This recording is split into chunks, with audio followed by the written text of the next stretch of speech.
Je me tourne maintenant vers la défense. Maître Altit, vous avez la parole.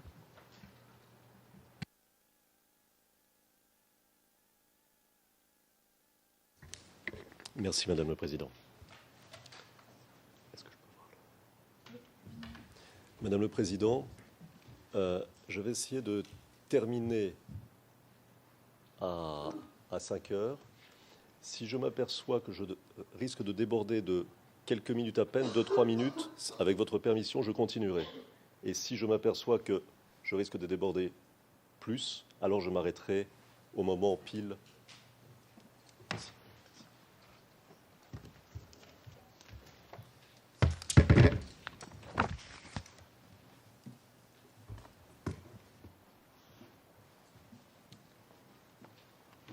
Par ailleurs, nous allons nous partager notre temps de parole, Maître Barouan et moi-même. Maître Barouan fera une courte intervention à l'issue de la mienne.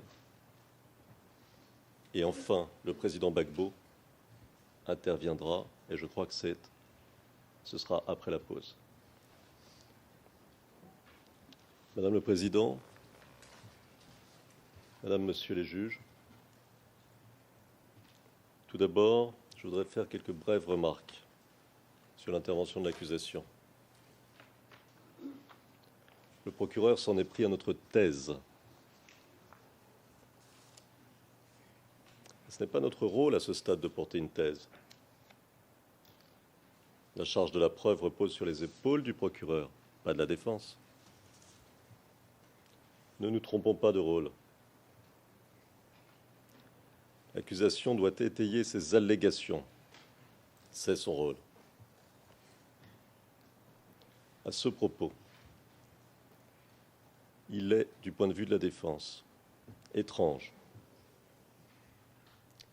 qu'elle se serve de conclusions finales pour tenter de répondre à la défense, plutôt que de démontrer une fois pour toutes la solidité de sa preuve.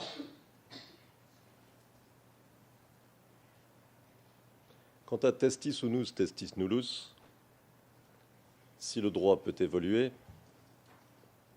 le bon sens, lui, reste le bon sens. Surtout quand la qualité du témoignage est peu élevée. Sur P44, à l'évidence, il s'adapte aux interlocuteurs. Pour se faire une idée de ce qu'il pense vraiment, pourquoi ne pas l'entendre? Enfin, sur la responsabilité. La défense note la confusion grandissante dans les choix de poursuite du procureur. Parce que la responsabilité, ce n'est pas la responsabilité, c'est un choix, c'est une stratégie, c'est une politique, une logique. Un dernier mot sur l'intervention de la représentante légale des victimes, qui, elle aussi, s'est concentrée sur la preuve de la défense, se muant en procureur bis. Madame le Président, Madame, Monsieur les juges, mon intervention pourrait s'intituler « La recherche de la vérité ». Car au fond, de quoi s'agit-il à ce stade de la procédure, après ces 10 jours d'audience?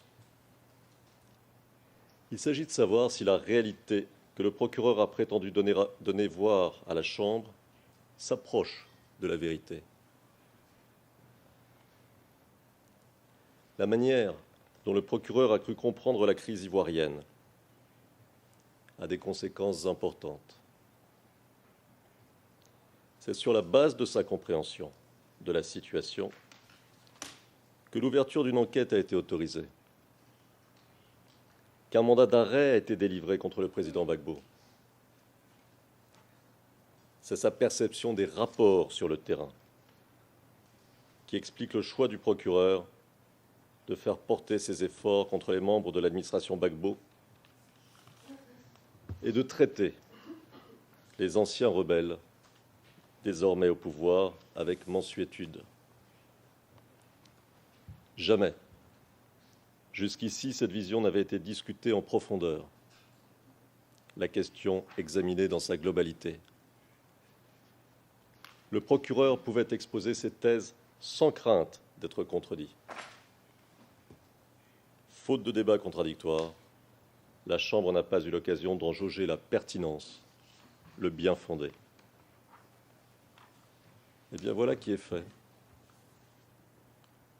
Nous avons, lors de cette audience, discuté chacun des présupposés du procureur, chacun de ses raisonnements, chacune de ses affirmations, et les éléments de preuve qu'il a présentés, et les conclusions qu'il en tire. Et il faut bien le constater, à l'issue de cet examen approfondi, il ne reste rien de sa construction de départ. Tout l'édifice soigneusement construit s'est écroulé. Pourquoi? Parce qu'il était bâti sur du sable, sur de fausses prémices, des a priori, sur des amalgames historiques, culturels et politiques. En d'autres termes, parce qu'il a été construit à partir d'une grille de lecture des événements inadaptée. Inadaptée, mais combien confortable. Tellement confortable que l'accusation s'est crue autorisée à ne pas enquêter, puisque le travail était, pensait-elle, déjà fait. La démonstration du procureur repose sur deux piliers. D'une part, l'affirmation de l'absence de troubles en Côte d'Ivoire avant les élections présidentielles de 2010. D'autre part, le fait que ces élections auraient accouché d'un vainqueur incontestable, un résultat que n'aurait pas accepté le président Gbagbo. Sur la base de ces deux piliers, le procureur prétend que le président Gbagbo, désireux de conserver le pouvoir à tout prix, aurait réuni autour de lui, avant les élections présidentielles de 2010, un petit groupe d'affidés partageant le même dessein. Ensemble, ils auraient conçu une stratégie visant à se saisir des principaux rouages de l'État afin de transformer les institutions en outils pour se maintenir au pouvoir. Assurés de l'obéissance des forces de sécurité, ils les auraient lancés à l'assaut des manifestants pacifiques qui réclamaient le départ du président Gbagbo. Nous avons examiné cette théorie sous différents angles au cours des débats. De notre point de vue, la théorie de l'accusation n'a pas survécu à l'examen et les piliers de son argumentation se sont révélés fragiles. Commençons par le soubassement du raisonnement. Tout d'abord, l'accusation ignore les différents coups d'État qui ont secoué la Côte d'Ivoire et surtout le coup du 19 septembre 2002 qui a conduit à la partition et à la mise en coupe réglée de la partie nord du pays par des chefs rebelles suspectés des crimes les plus graves. Pour tous les observateurs, la crise post-électorale n'est qu'une étape de ce conflit et ne peut être comprise qu'à la lumière des troubles qui déchirent le pays depuis le début des années 2000. La crise post-électorale proprement dite se caractérise par la prise d'une partie d'Abidjan par des forces rebelles infiltrées là, dès avant les élections, et par l'offensive d'autres troupes rebelles venant du Nord, armées et équipées, notamment par la France, et composées en grande partie de mercenaires étrangers et de miliciens d'Ozo. Pourquoi le procureur reste-t-il aussi discret quand il s'agit d'expliquer la présence de ces forces à Abidjan et dans le sud du pays, leur organisation, les crimes atroces qu'elles ont commis? Pourtant, l'on ne peut comprendre les événements que si l'on admet qu'il y avait bien une guerre et que le sud du pays a bien été envahi. Ensuite, l'accusation donne à voir le déroulement des élections de façon réductrice.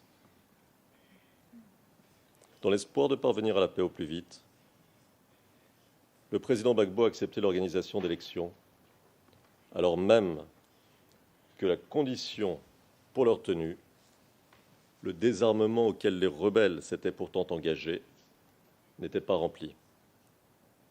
Mais pour le président Gbagbo, ce qui comptait avant tout était la réconciliation nationale. Ces élections ont été parfaitement préparées. Les partis politiques, dont celui de M. Ouattara, ont reçu des subventions. Des temps d'antenne à la télévision ont été distribués. Les partis ont pu organiser des réunions et des meetings. Le président Gbagbo a demandé la présence d'observateurs internationaux. Il a fait appel à de grandes sociétés étrangères spécialisées pour réaliser le recensement de la population et permettre la mise à jour des listes électorales. L'accusation n'explique pas pourquoi les fraudes massives, selon tous les observateurs internationaux, ont eu lieu principalement dans le nord du pays et se sont faites au détriment du candidat Gbagbo. Ne serait-ce pas plutôt que l'adversaire du président Gbagbo, lui, voulait se saisir à tout prix du pouvoir?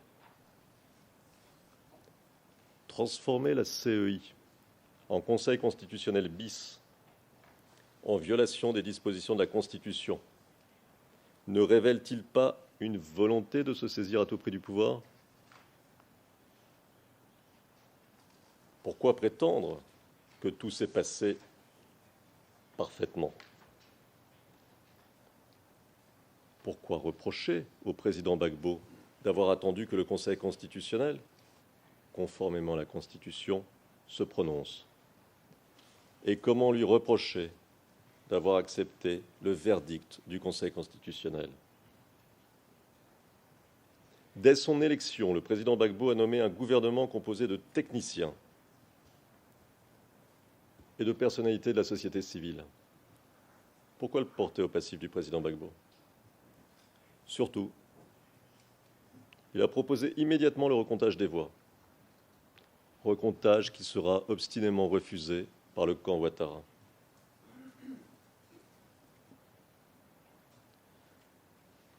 Une simple analyse des bases de la démonstration du procureur montre leur fragilité. Le président Gbagbo a tout mis en œuvre.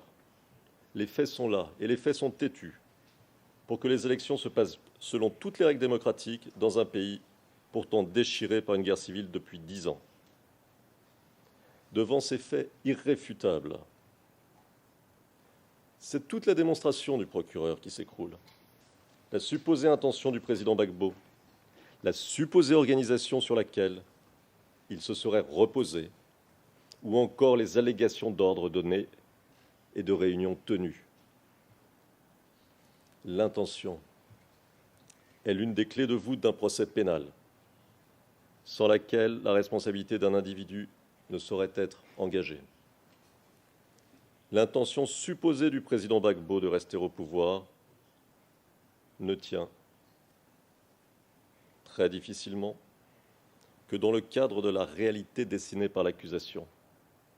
Si ce cadre se défait, si les piliers du raisonnement tombent, alors cette prétendue intention tombe de fait. Pourquoi un tel homme, qui a lutté toute sa vie pour la démocratie, et c'est à lui que la Côte d'Ivoire doit le multipartisme, changerait-il soudainement d'attitude? Notez la cohérence de son comportement pendant les 10 ans de sa présidence, sa volonté permanente de dialogue. Voilà un homme qui n'a cessé de vouloir la réunification pacifique du pays, qui, pour parvenir à la paix, a nommé dans ses gouvernements des ministres rebelles, jusqu'à Guillaume Soro, le chef de la rébellion, nommé Premier ministre, a donné aux rebelles une place au sein des forces armées, leur a garanti une présence politique, les a traités comme des interlocuteurs privilégiés, a préparé, malgré les conseils d'observateurs avisés, des élections, est parvenu à les organiser malgré un contexte très difficile, a fait campagne et était donné vainqueur par les sondages. Et cet homme-là préparerait un soi-disant plan pour rester au pouvoir quelques mois avant les élections. Il existait des raisons légitimes de ne pas tenir cette élection et donc de rester au pouvoir plus longtemps. En premier lieu, la situation sécuritaire. Vous conviendrez, dans ces conditions, que c'est un plan bien compliqué que le président Gbagbo aurait mis en œuvre, alors qu'une solution bien plus simple s'offrait à lui. Pour tenter de prouver que le président Gbagbo aurait voulu se maintenir au pouvoir à tout prix, l'accusation s'appuie sur un slogan de campagne qui, d'après elle, révélerait cette intention cachée. On gagne ou on gagne. Si elle avait interrogé ne serait-ce qu'un seul Ivoirien, elle aurait appris qu'il s'agit d'une expression commune et ancienne en Côte d'Ivoire, devenue d'ailleurs un slogan utilisé par l'équipe nationale de football, les éléphants. Et vous aurez noté que la chanteuse qui en a fait une chanson était l'animatrice de la campagne électorale d'Alassane Ouattara. Comment alors attribuer ce slogan au président Gbagbo? Le procureur prétend ensuite qu'un discours prononcé à Divo le 27 août 2010 aurait été annonciateur, sous-entendu de violences à venir. Mais ce discours, prononcé devant des officiers de police, portait sur les raisons de l'installation d'une compagnie républicaine de sécurité, une CRS, à Divo. Il s'agissait de rassurer les populations de la région en proie à des actes de banditisme lors de chaque traite de cacao. Les mises en garde du président s'adressaient donc aux délinquants. C'est un discours comme tous les chefs d'État, comme chaque ministre de l'Intérieur en prononce régulièrement. Vous noterez le procédé de l'accusation. Systématiquement sortir les faits de leur contexte. Le procureur prétend ensuite que le président Gbagbo aurait préparé les esprits à de futures violences en désignant par avance les ennemis, en les stigmatisant. Vous aurez noté qu'il est incapable de citer un seul discours de haine, un seul propos dénigrant. Il est obligé de se référer à ce même discours de Divo et au fait que les pro-Gbagbo auraient véhiculé un slogan de violence. Il n'y a rien en face, c'est maïs. Là encore, il s'agit d'une expression courante en Côte d'Ivoire, née à l'occasion d'une émission de télé-réalité et qui ne recèle de violence que dans l'esprit du procureur. Notons d'ailleurs que les chanteurs qui interprètent cette chanson sont majoritairement originaires du Nord. Passons à l'affirmation selon laquelle aurait existé une organisation occulte, structurée, hiérarchisée, chargée de mettre en œuvre le dessein du maintien au pouvoir. Les débats ont montré qu'une telle organisation n'avait jamais existé. Alors le procureur prétend que le président Gbagbo aurait installé autour de lui une petite clique de fidèles. L'accusation prétend que plusieurs mois avant l'élection, le président Gbagbo aurait posé les bases de l'organisation qui mettra en œuvre sa politique d'attaque contre les civils. Encore une fois, la réalité des faits ne cadre pas avec cette affirmation. Pourquoi un homme qui prépare soigneusement une élection, qui sera qualifié de libre par tous les observateurs, agirait-il ainsi? L'accusation en veut pour preuve qu'en août 2010, le président Gbagbo aurait signé un décret relatif à la nomination de responsables militaires, renforçant ainsi la position de militaires qui lui étaient, dit le procureur, proches. D'après elle, l'intention du président Gbagbo de rester au pouvoir pourrait être décelée à travers ces nominations.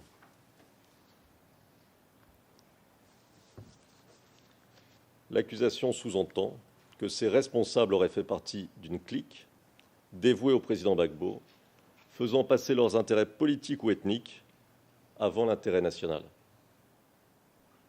D'une part, le procureur n'apporte aucune preuve au soutien de cette allégation. D'autre part, à l'examen, elle se révèle fausse. Des généraux ont bien été promus à un rang supérieur à cette époque, mais leurs fonctions n'ont pas changé. Ils ont tous conservé le poste qu'ils occupaient depuis des années. Par conséquent, la hiérarchie militaire n'a pas été modifiée le moins du monde. Enfin et surtout, les généraux promus étaient de toutes origines. Il convient de noter aussi que Guillaume Soro, à l'époque, était Premier ministre et que toutes les nominations de responsables civils ou militaires faisaient l'objet d'un accord au moins tacite.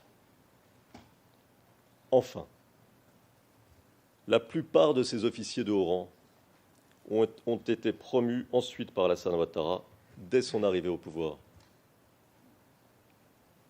N'est-ce pas là le meilleur démenti apporté au procureur? Alassane Ouattara aurait-il promu des pro-Gbagbo?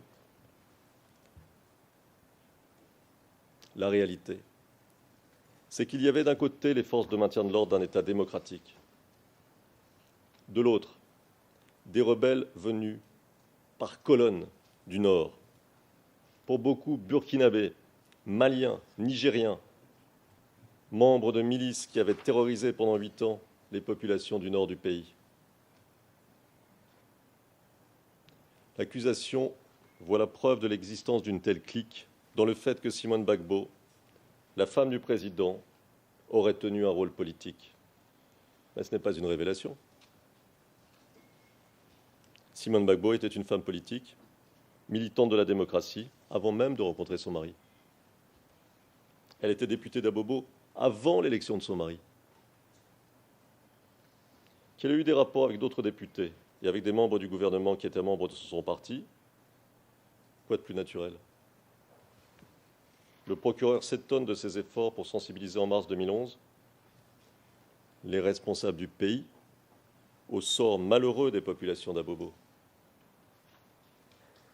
C'était au lendemain du massacre commis par les forces pro-Ouattara le 4 mars 2011 dans le village d'Anouka Kouaté à Abobo. Il était normal qu'elle s'inquiète du sort de ses administrés et tente de pousser les responsables du maintien de l'ordre à agir pour maintenir la paix.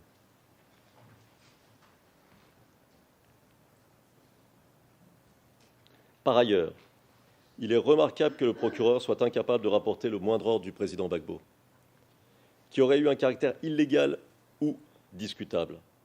Pas le moindre ordre de ce type émanant du gouvernement. Pas le moindre ordre à caractère répressif émanant des responsables militaires.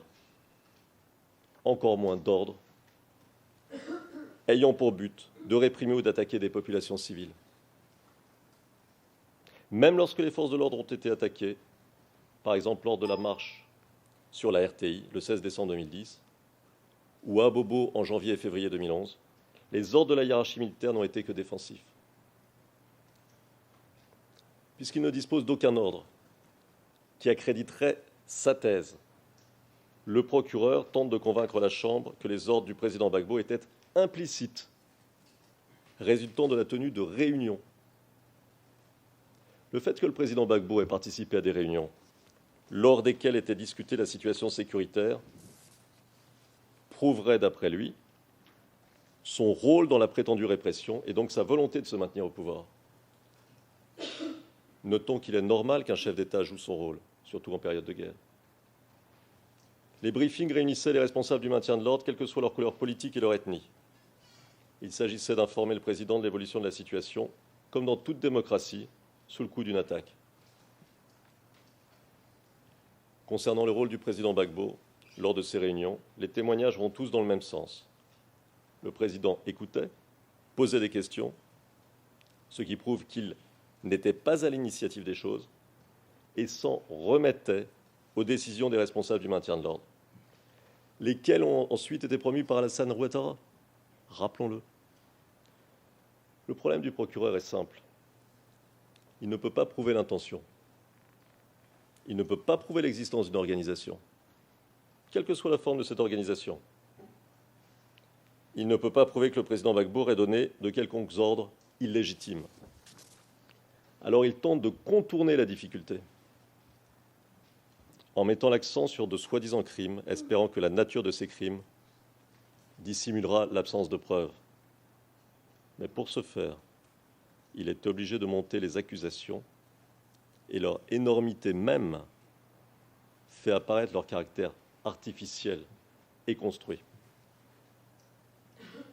La démonstration de l'accusation est comme un château de cartes. La chute des premières cartes entraîne les autres cartes. Les événements eux-mêmes prennent alors une signification différente. Soulignons juste quelques points. Les 4 événements visés par le procureur révèlent d'abord un modus operandi immuable. Rassemblement de civils sous un prétexte quelconque, provocation et tir sur les forces de l'ordre, utilisation des civils comme bouclier humain, mise en accusation des forces de maintien de l'ordre dans les médias internationaux. À chaque fois, les autorités ivoiriennes ont été placées devant le fait accompli par ceux qui étaient à l'origine des événements.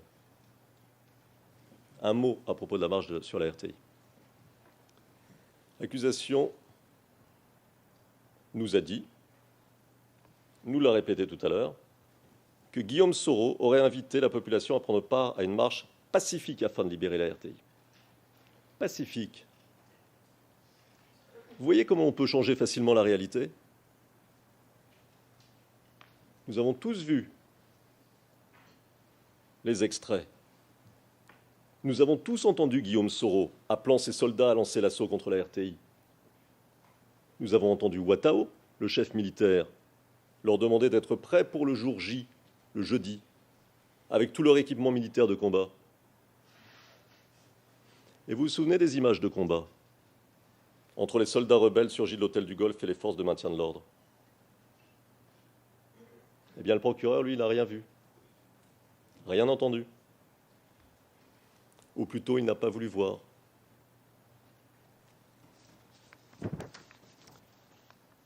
Pourquoi a-t-il repris à son compte l'idée que les forces de sécurité auraient tiré sans discontinuer, avec des armes de guerre, sur des foules pacifiques, tout en acceptant le chiffre de 3 morts parmi les manifestants?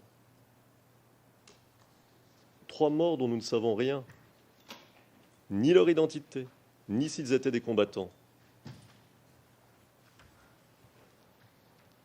Les seuls morts identifiés, le 16 décembre, étaient des FDS attaqués à l'arme lourde et ne pouvant répondre, comme nous l'avons démontré, qu'avec des moyens conventionnels. Sur la marche des femmes, le procureur avance que le 3 mars 2011, des forces de sécurité loyales à M. Gbagbo ont utilisé des armes lourdes contre un groupe d'environ 3000 femmes qui manifestaient.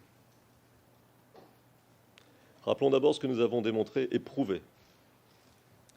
À Abobo, le 3 mars, il n'y a plus de forces de maintien de l'ordre. Elles ont été évacuées, à l'exception des éléments assiégés au camp commando.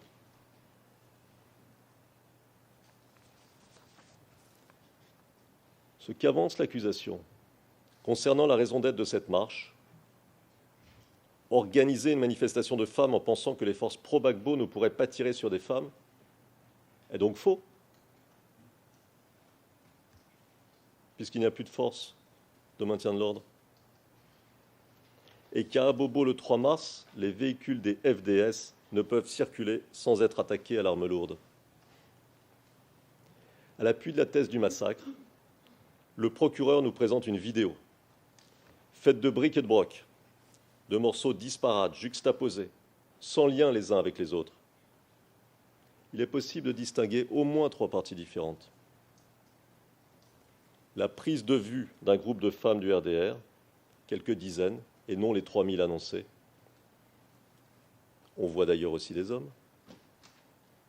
Deuxièmement, des véhicules blindés passant rapidement sur une grande route, sans que l'on puisse savoir si c'est au même moment ou au même endroit que se déroule le regroupement des femmes. Il est intéressant de noter qu'il n'y a pas de signe de combat. Et troisièmement, une femme censément morte qui se relève et qui se réallonge, apparemment sous les ordres d'un homme. Est-ce bien cela la preuve du procureur?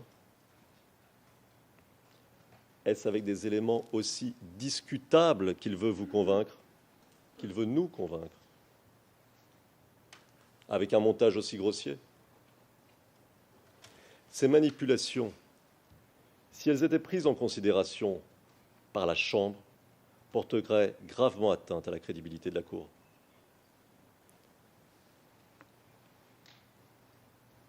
Quant au bombardement du marché d'Abobo, l'accusation nous dit qu'entre le 13 et le 22 mars 2011, il y aurait eu répression à l'arme lourde à Abobo, et notamment le 17 mars 2011. Elle insiste. Pendant tout le mois de mars, Abobo a essuyé de lourds tirs d'artillerie venant des forces pro-Gbagbo. Les témoins, dit-elle, ont décrit que les obus pleuvaient sur Abobo. De quelle position? Avec quelles armes? Pour quel bilan? Nous n'en savons rien. Ce n'est pas ici le point. Le point, c'est que, faute de produire un quelconque élément de preuve vérifiable et vérifié sur ce prétendu bombardement ininterrompu, l'allégation de l'accusation tombe d'elle-même. L'accusation vous dit, le 17 mars, aucune cible militaire, aucun combattant armé n'était présent dans les quartiers bombardés. Nous savons que cette affirmation est fausse. Abobo était le théâtre de lutte entre factions armées pro-Ouattara, le théâtre de pillage. Quant au camp commando, il était assiégé et régulièrement attaqué. Le fait que l'accusation ne le relève pas est d'autant plus incompréhensible que l'un de ses témoins mentionne une attaque contre les soldats du camp commando le matin même.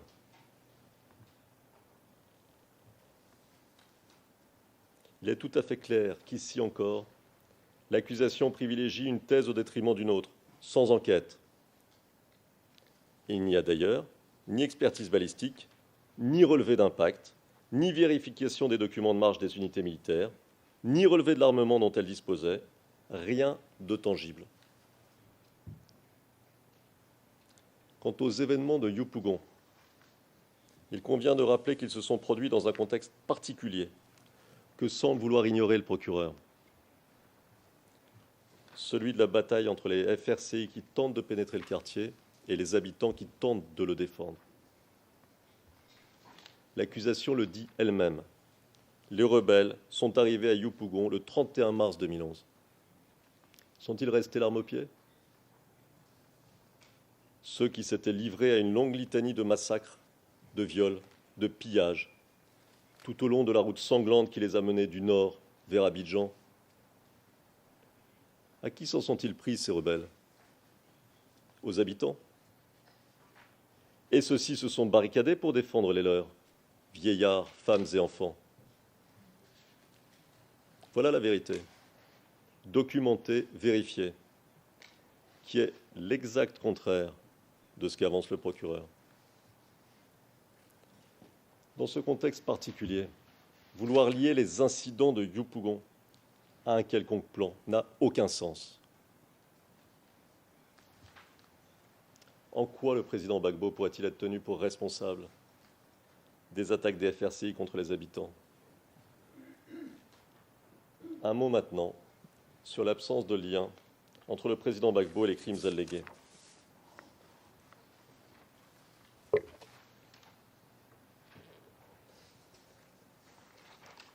Pour tenter de prouver le contrôle du président Gbagbo sur les FDS, l'accusation transforme une cérémonie républicaine au lendemain de la proclamation par le Conseil constitutionnel de la victoire du président Gbagbo en réunion occulte pour tenter de prouver que le président Gbagbo aurait ordonné des attaques contre les populations d'Abobo. L'accusation n'est réduite à mentionner une réunion qui aurait eu lieu à la fin du mois de février 2011 avec des responsables du maintien de l'ordre, lors de laquelle le président Gbagbo aurait indiqué qu'il convenait de conserver Abobo. L'accusation prétend qu'il s'agissait là d'un ordre implicite de bombarder les populations civiles. Et c'est ainsi qu'elle tente de nouer un lien entre le président Gbagbo d'une part la marche des femmes du 3 mars 2011, d'autre part le bombardement du marché, deux événements, rappelons-le, pour le moins discutables.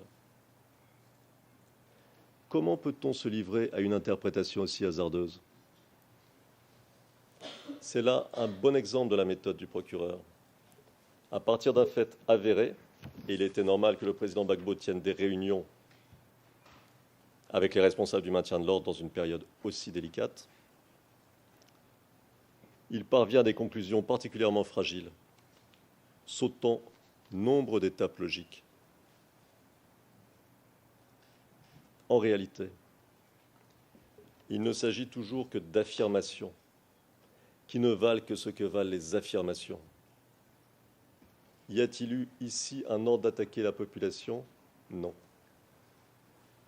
Une offensive a-t-elle été organisée ? Non. Rappelons qu'il s'agit ici de réinstaurer la légalité républicaine et de préserver les populations soumises aux pires exactions par les bandes pro-Soro et le commando invisible. C'était bien le devoir du président que de s'intéresser au cruel destin des habitants d'Abobo. Madame le Président, je crois que je vais m'arrêter là pour l'instant et je reprendrai tout à l'heure. Je vous remercie. Nous allons suspendre l'audience pour 30 minutes et nous reprendrons l'audience à 17h30.